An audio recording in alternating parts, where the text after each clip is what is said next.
I am pregnant. The words shattered the music. Every conversation inside the Royal Moon Hall stopped. Crystal glasses froze halfway to waiting lips. The orchestra fell silent before the final note could fade. Hundreds of noble wolves turned toward the great entrance. Lady Marissa Voss stood beneath the towering doors, one trembling hand resting protectively over her stomach. Beside her stood the royal physician. His face was pale, his voice carried across the vast hall. "My king." He lowered his head. "Congratulations. Lady Marissa is carrying your child." Silence, then chaos. The founder's banquet exploded into whispers. "The king's heir." Did he just say heir? What about Queen Ela? How could this happen? At the center of the hall, Alpha King Darian Nightfall stood motionless. Beside him, Queen Isla Everhart did not move. For 8 years they had stood together at every royal celebration.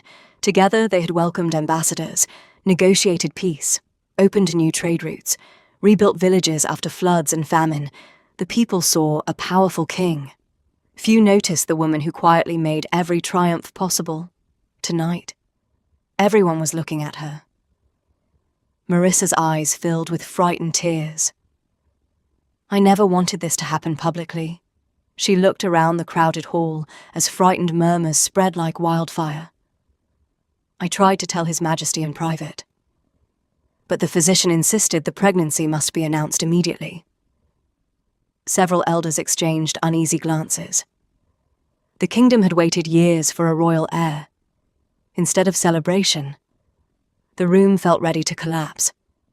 A young noblewoman whispered, "If the queen becomes angry..." Another answered, "Half the court will choose sides." Someone else muttered, "There could be civil unrest." No one noticed Darian take a single step forward, not toward his wife, toward Marissa. He gently placed himself between the frightened young woman and the restless crowd. His voice became firm. "No one will harm her." The hall grew quiet again. He looked around the room with the authority that had won wars. "I personally guarantee her safety." His hand rested briefly against Marissa's arm. "She and the child will remain under my protection." He meant every word. To Darian, this was not about choosing one woman over another. It was about protecting an innocent child from court politics. It was what any honorable alpha should have done. But in that single moment, he forgot someone. He never looked at Isla, not once. Not to reassure her, not to explain, not even to ask whether she was all right. His entire attention remained fixed on Marissa. The silence beside him became invisible. Only one person noticed. At the edge of the royal platform, Chancellor Aldrich quietly closed his eyes. He had served 3 generations of kings. He recognized disaster long before others did. Slowly, Ela lifted the crystal glass resting before her. Her movements remained perfectly graceful. Her smile appeared warm enough to calm the room. She raised the glass toward Marissa. "May the child grow healthy." Relief swept through the gathered nobles. The queen wasn't making a scene. No shouting, no accusations, no humiliation. The crisis appeared over. Several nobles even smiled nervously. "The queen understands. She's handling this with dignity. Thank the moon goddess." Only Chancellor Aldrich remained still, because he recognized that smile. It wasn't forgiveness, it wasn't surrender, it was acceptance. The quiet acceptance of someone who had just realized she had been standing alone for far longer than she wanted to admit. As applause slowly filled the banquet hall, Isla looked around the kingdom she had spent 8 years helping build, the merchants whose trade agreements she had negotiated, the village elders whose disputes she had quietly settled, the treasury she had rescued from bankruptcy, the alliances she had preserved through endless nights of careful diplomacy. No one would notice if she disappeared tonight. Not yet. But they would. Eventually. She gently set down her untouched glass. And somewhere deep inside her heart, before the music even began again, she had already decided that before another sunrise, she would no longer be queen, long after the banquet ended. the palace remained awake. Servants hurried through glittering corridors, clearing crystal glasses. Musicians packed away their instruments. Nobles lingered in quiet corners, whispering about Lady Marissa's pregnancy. No one noticed the Queen walking alone. Ela crossed the eastern hallway without an escort. Every step echoed softly against polished marble floors she had chosen herself during the palace renovations years earlier. She paused outside the royal library. For a long moment, she simply stood there. Then she pushed the doors open. Moonlight spilled through towering windows onto shelves lined with thousands of books. This had always been her favorite room. Not because it was beautiful, because it was where kingdoms had been quietly saved. She walked toward the enormous map table at the center of the room. Every mark upon its surface carried a memory.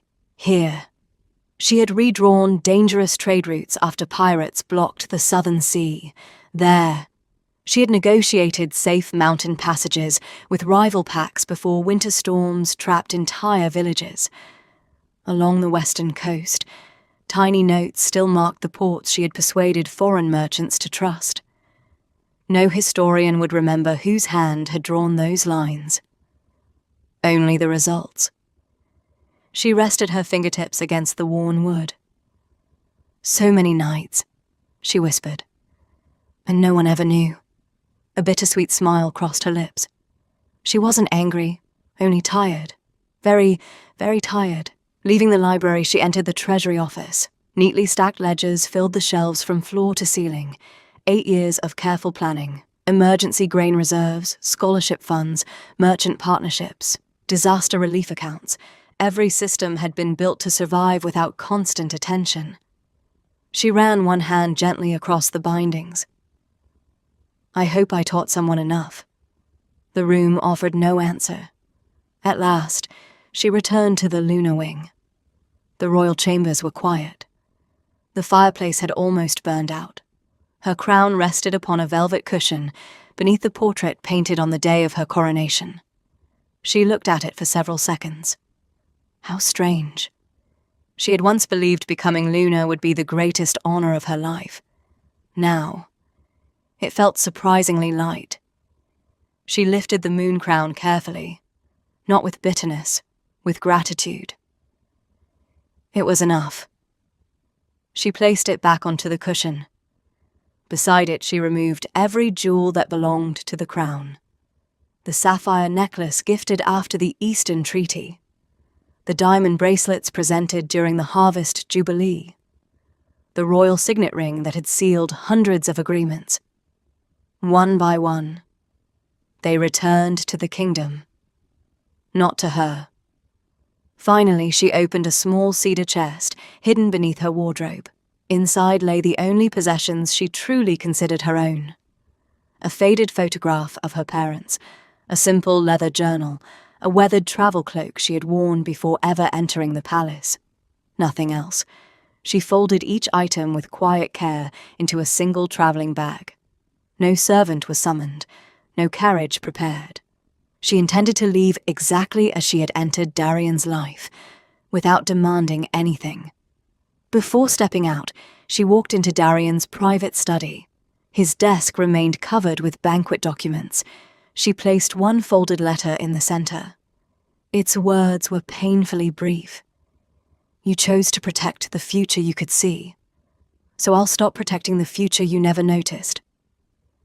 She signed only her name, nothing more, before dawn. The palace gates opened for a lone traveler, wrapped in a plain grey cloak. The sleepy guards bowed respectfully, believing the woman before them was merely leaving on royal business. Neither recognized their queen. As the first rays of sunrise touched the palace towers, the lunar wing stood silent. The bed was neatly made. The wardrobe stood empty. The moon crown remained exactly where she had left it. And for the first time in 8 years, the kingdom awakened without Isla Everhart. No one yet understood. that everything holding it together had quietly walked away before sunrise. At first, no one panicked. When Darian discovered the letter on his desk, he read it twice before setting it aside. He closed his eyes and sighed. She needs time. That was all he said. The council agreed. After what had happened at the founders' banquet, no one blamed the Queen for leaving the palace for a few days.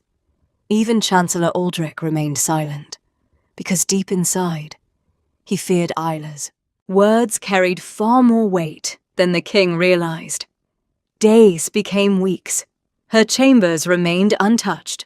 The moon crown still rested upon its velvet cushion.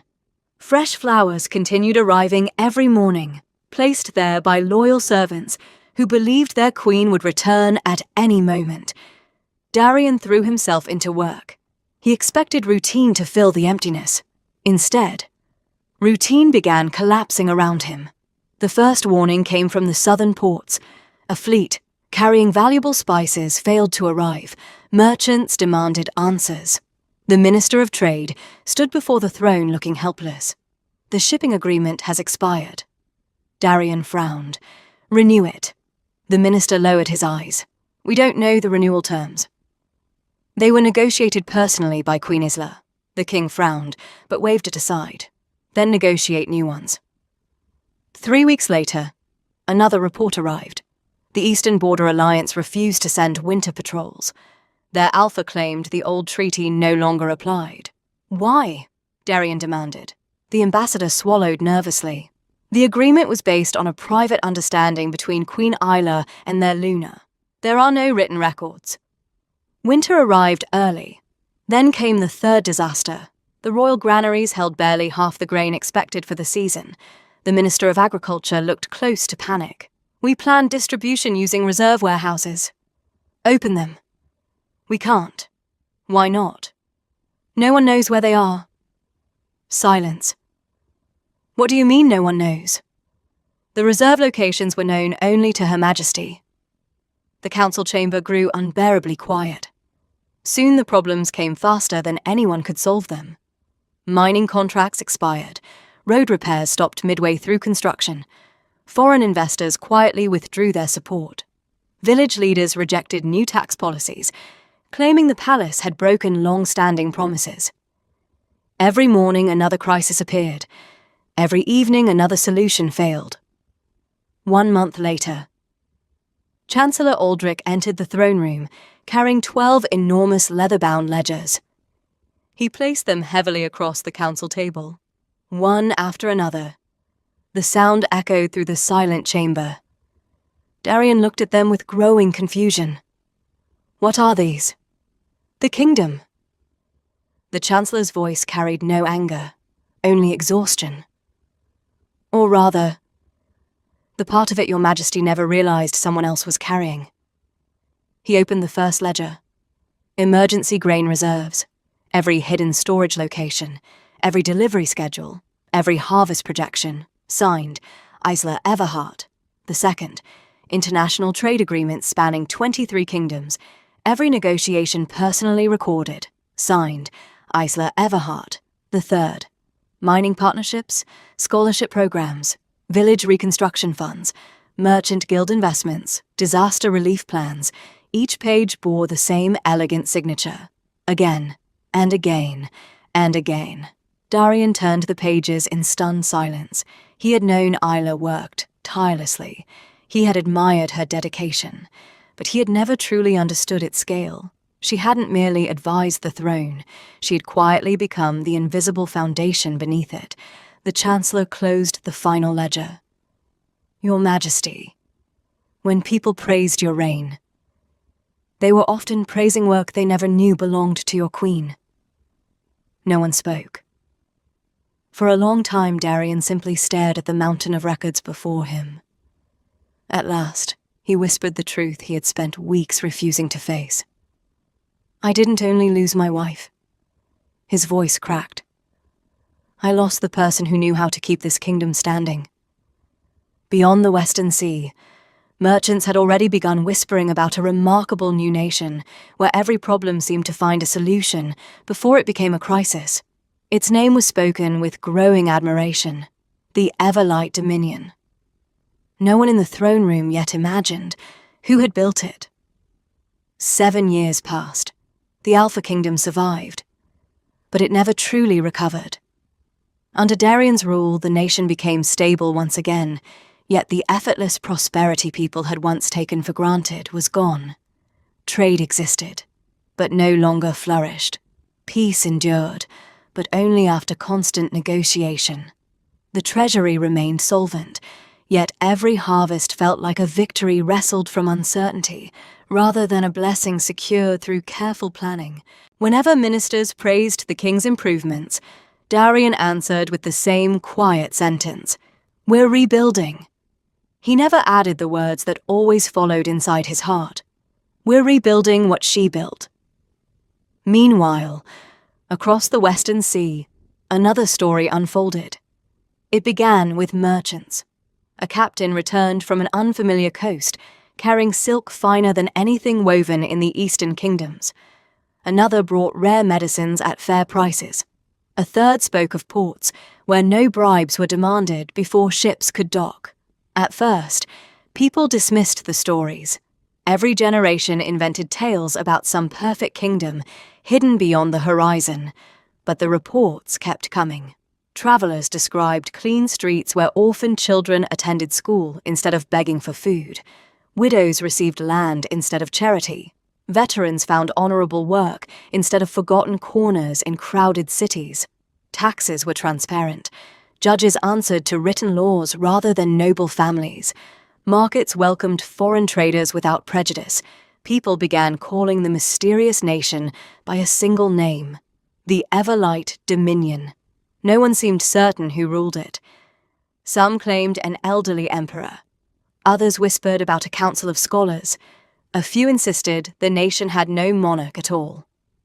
Then invitations arrived for the Continental Summit. Every ruler from every recognized kingdom received one. The summit would be hosted in Everlight itself. Its purpose was ambitious, a permanent trade alliance stretching across the continent. When Darien's ship entered Everlight Harbor, he understood immediately why merchants spoke of it with awe. The docks were immaculate. Workers unloaded cargo with astonishing efficiency. Children laughed openly while attending lessons beneath shaded courtyards. No beggars crowded the streets. No soldiers intimidated merchants. Everything moved with quiet purpose, not perfection. Organization, the kind built through years of patient leadership. The great assembly hall stood at the city's center. Its doors were crafted from polished white oak, trimmed with silver. Inside, rulers from every nation filled the chamber. As Darien took his place, he noticed something unusual. No throne stood at the front. Only a raised platform surrounded equally by every delegation. Whoever ruled Everlight clearly preferred partnership over spectacle. Then the ceremonial horn sounded. Every ruler rose. The towering golden doors slowly opened. A woman entered wearing flowing white and silver robes beneath an elegant imperial crown. She walked without guards, without unnecessary ceremony. Yet the entire hall instinctively straightened as she passed. Darien looked up casually. Then his breath caught. No, it couldn't be. The woman reached the center of the platform. She turned toward the gathered rulers. Calm gray eyes swept across the hall before finally resting on him. Recognition flickered gently within them. Nothing more. No triumph. No bitterness. Only quiet acknowledgement. It was Isla, not Queen Isla, not Luna Isla. Empress Isla Everhart, the woman who had once managed one kingdom from the shadows, now ruled an empire built entirely from her own vision. As applause thundered through the hall, Darien remained frozen. For 7 years, he had searched for the woman he lost. He had expected to find someone healing, perhaps hiding. He had never imagined finding the most admired ruler on the continent. When the ceremony ended, he had only one thought. He had to speak with her, no matter how difficult the conversation would be. That evening, the harbor glowed beneath hundreds of lanterns. Ships from every nation rested peacefully along the docks, their banners swaying gently in the sea breeze. The Continental Summit had ended its first day with celebration. Music drifted through the imperial gardens. Foreign rulers exchanged stories over long banquet tables. Yet Darian heard none of it. His thoughts remained fixed on one person. He stood outside a quiet pavilion overlooking the water when an attendant approached. "Your Majesty." Darian turned. "Her Imperial Majesty will receive you now." He drew a slow breath and stepped inside. The pavilion was simple. No elaborate throne, no jeweled displays of power, only a polished wooden table, fresh tea, and open windows facing the sea. Isla stood beside the railing.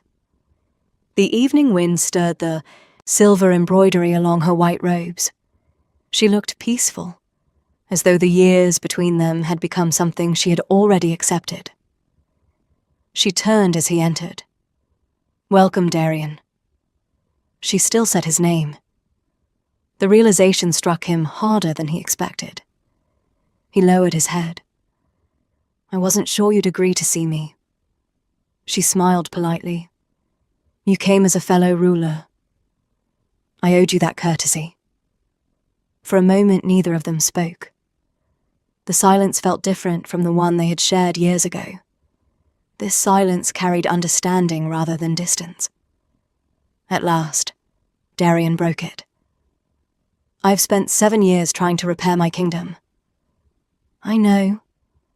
Her answer came so gently that he looked up in surprise. "You know, I receive reports from every major trading nation." She smiled faintly. "You've made difficult reforms. You dissolved the old noble monopolies. You strengthened village councils. You protected merchant rights." She looked at him with quiet sincerity. "You've worked very hard." There was no mockery, only truth. Darian swallowed. "I should have listened to you long before you left." "You should have." "I was wrong." "You were." The words carried no anger, simply honesty. He stepped closer. "I never stopped loving you."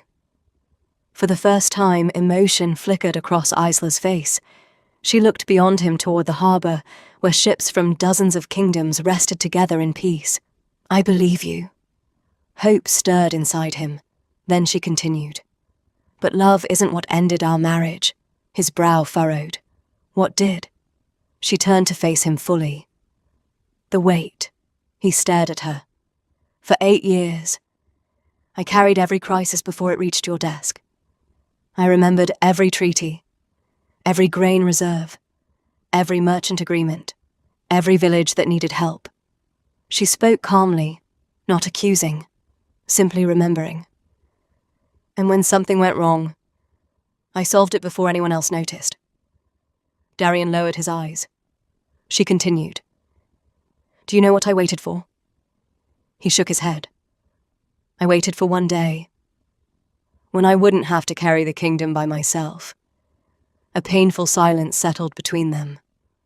"The banquet wasn't the reason I left." His head lifted in surprise. "It wasn't?" She smiled sadly. "No. It was simply the day I finally understood something." "What?" "That I had become invisible." She looked directly into his eyes. "When Lady Marissa announced her pregnancy, you immediately protected her, as you should have. She carried an innocent child." She paused, "but not once did you wonder who had spent years carrying you." The words landed with devastating clarity. Darian felt every defense disappear. "I didn't leave to punish you. I left because I finally realized no one should have to disappear inside a relationship just to keep it alive." Tears stung his eyes. "I'm sorry." "I know. I would give anything to change that night." She smiled gently. "I believe you.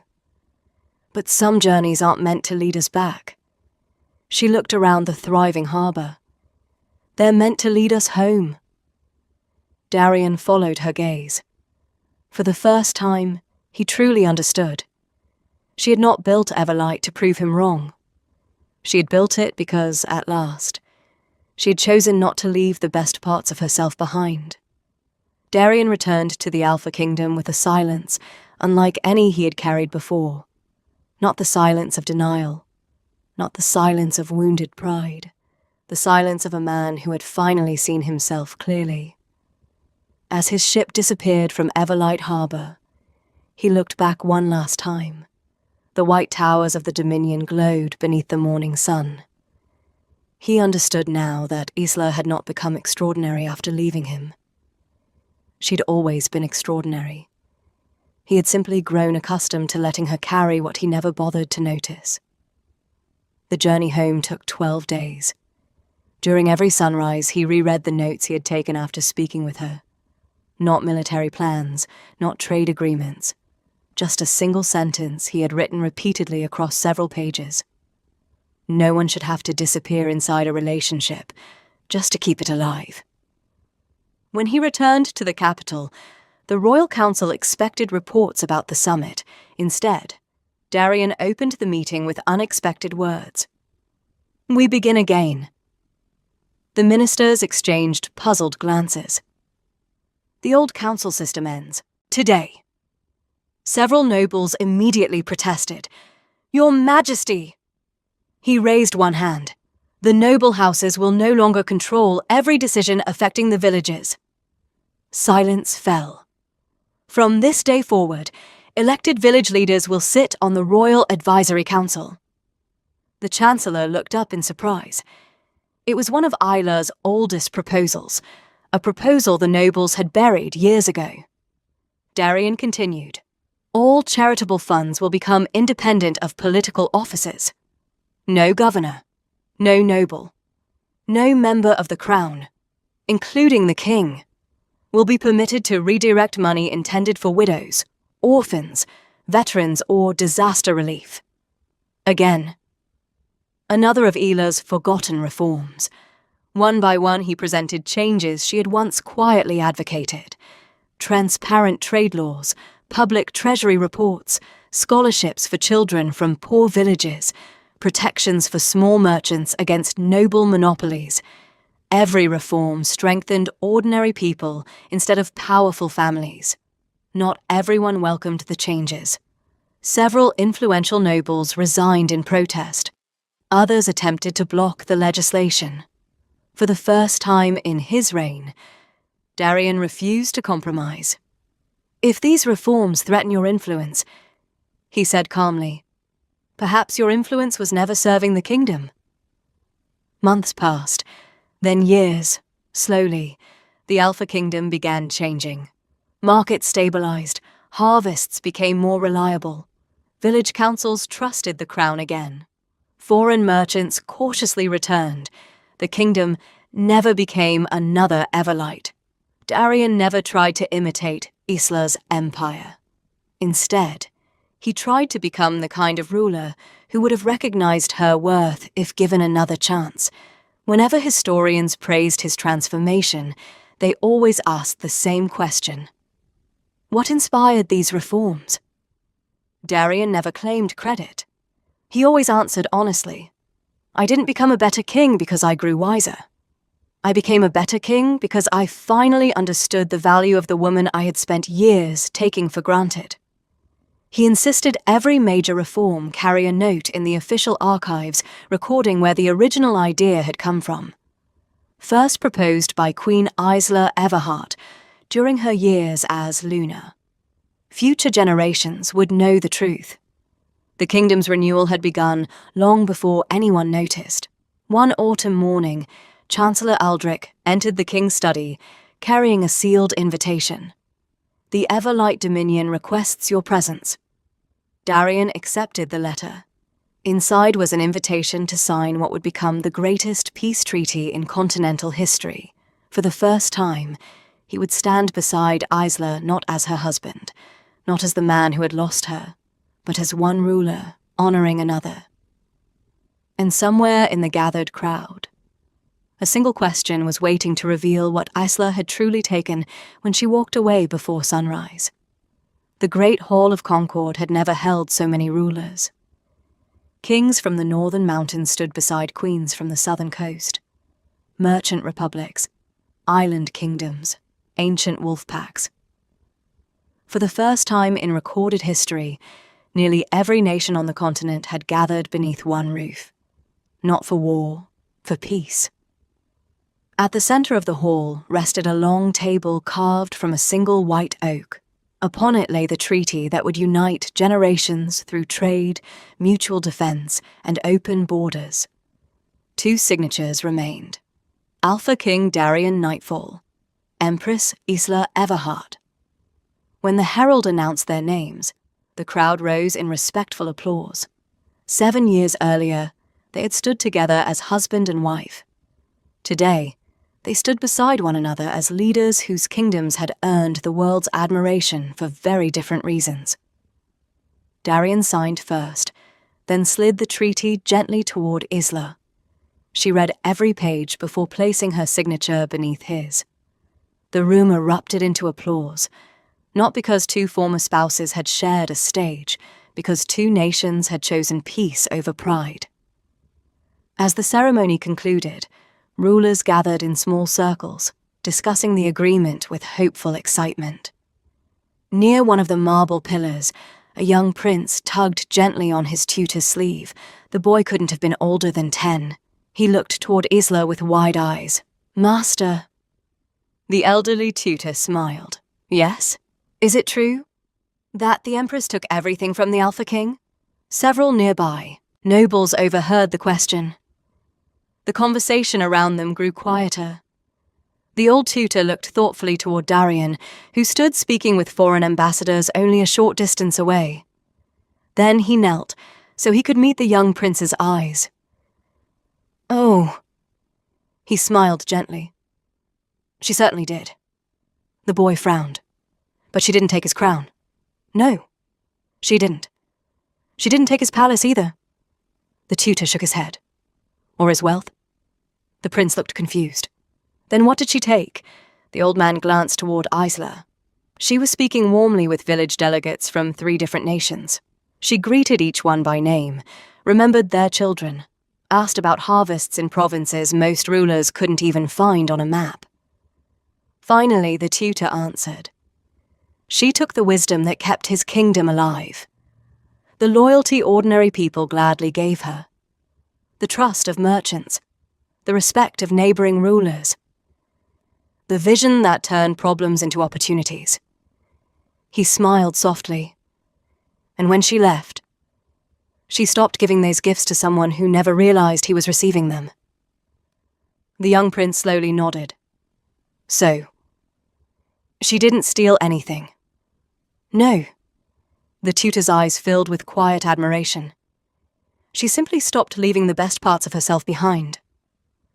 Unbeknownst to them, Isla had heard every word. She paused for just a moment, then smiled to herself. Not because she enjoyed the praise, but because the old tutor understood something she had once struggled to explain. She had never walked away carrying revenge. She had walked away carrying herself. Across the hall, Darien watched her from a distance. Their eyes met briefly. He offered a small, respectful nod. She returned it. Nothing more was needed. Some stories did not end with reconciliation. They ended with understanding. And sometimes, that required even greater courage. As applause echoed once more through the great hall, scholars quietly wondered how history would remember the age they were witnessing. Years later, they would finally agree on the answer. Not by the king who almost lost everything, but by the woman who proved that quiet strength could build an empire. Years after the Treaty of Concord was signed, the Everlight Dominion became more than the wealthiest nation on the continent. It became the place rulers visited when they wanted to learn how a kingdom should truly serve its people. Delegations arrived every season. Young princes, future queens, village elders, merchants hoping to understand the secret behind Everlight's prosperity, most expected to find hidden mines of gold or unmatched military strength. Instead, they found schools, Every child, whether born to a fisherman or a duke, learned beneath the same roof.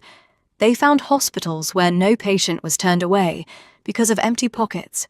They found ports where merchants paid the same fair taxes regardless of which kingdom they came from. Judges explained every ruling publicly so that justice could never hide behind privilege. There were no grand monuments celebrating Isla's victories. Whenever advisors suggested building statues in her honor, she always answered the same way. If you have enough stone to build my likeness, you have enough stone to build another bridge. So the bridges were built. Roads connected forgotten mountain villages to busy trade cities. New irrigation canals transformed dry farmland into thriving harvests. Libraries opened in towns that had never owned more than a handful of books. Visitors slowly realized Everlight's greatest treasure was not its treasury, it was trust. People trusted their leaders, their neighbors, their laws. One afternoon, a young queen from a distant island asked Isla during a tour of the capital, "Your Imperial Majesty, how did you convince people to believe in your vision?" Isla smiled as she watched children playing beside a fountain. "I didn't ask them to believe in promises. I asked them to judge us by what we did." She pointed toward workers repairing the nearby road. Trust grows the same way gardens do. A little every day. It disappears just as quietly, if neglected. The young queen carefully wrote those words into her journal. At the Imperial Academy, future rulers studied what became known simply as the Everlight Principles. Listen before deciding. Protect the smallest voices first. Never build prosperity that depends on someone else's suffering. Leave every village stronger than you found it. Students memorized them, but Isla reminded them, principles are easy. Living them is the difficult part. As the years passed, artisans completed one final project in the capital. A magnificent white marble arch at the entrance to the Imperial Hall of State. Representatives from every allied kingdom attended its unveiling. Darien stood quietly among them. No longer burdened by regret alone, he had become one of Everlight's strongest allies. When the silk covering fell away, sunlight illuminated the words Isla had chosen. Never mistake someone's quiet loyalty for endless endurance. The day they leave, they may take with them everything you never realized they were carrying. The crowd remained silent. Every ruler understood that the inscription was larger than one marriage. It was a warning to every leader. Never assume the person quietly solving today's problems will always remain. Honor them while they are beside you, not after they have walked away. Later that evening, a young alpha heir approached the aging King Darien with one final question. His answer would become the last lesson future generations remembered. The years softened many things. The bitterness that had once lingered after the founder's banquet became a lesson instead of a wound. The kingdoms that had once competed for influence now traded openly across peaceful borders. Children grew up knowing Everlight and the Alpha Kingdom as trusted allies rather than distant rivals. Time healed nations. It did not erase memory. King Darien grew older, silver threaded through his dark hair. The strength that had once won battles now revealed itself in quieter ways. He listened longer before speaking. He asked more questions than he answered. Young rulers admired him for his wisdom. Only he knew how painfully that wisdom had been earned. Every spring, future Alpha heirs visited the Everlight Dominion before claiming their own thrones. They studied diplomacy, economics, justice, compassion.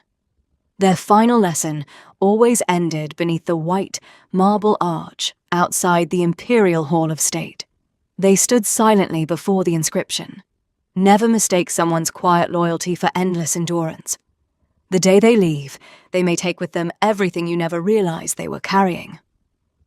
One afternoon, after reading the words, a young Alpha approached Darien. "Your Majesty," Darien smiled. "Go ahead." The young ruler hesitated. History says Empress Isla took everything from you. He looked genuinely puzzled. But your kingdom still stands. You still wear your crown. You still rule. What exactly did you lose? For a long moment, Darian looked toward the distant harbour, where ships from dozens of nations rested peacefully. Many of those trade routes existed because Isla had imagined them years before anyone else. Finally, he answered, I thought another woman was carrying my future. His voice was calm. I was wrong. He looked back at the young Alpha. My future had been quietly standing beside me all along. The students remained perfectly still. Darian continued, When Isla left, I didn't lose a queen. I lost the person who saw problems before they became disasters. The person who united enemies before they became armies. The person who remembered every forgotten village while I was busy looking at the capital. He smiled sadly. She made leadership look effortless. I mistook that for ease. The young Alpha lowered his eyes. I understand. Darian shook his head gently. No, not yet. You'll understand the first time someone quietly carries your burdens without asking for recognition. He rested a hand on the student's shoulder. When that day comes, thank them before they become tired. Not after. Later that evening, Darian walked alone through Everlight's gardens. Isla was there, speaking with a group of young scholars beneath blooming white trees. She looked up as he approached. Their eyes met. She smiled warmly, not with the affection of a wife, not with the distance of a stranger.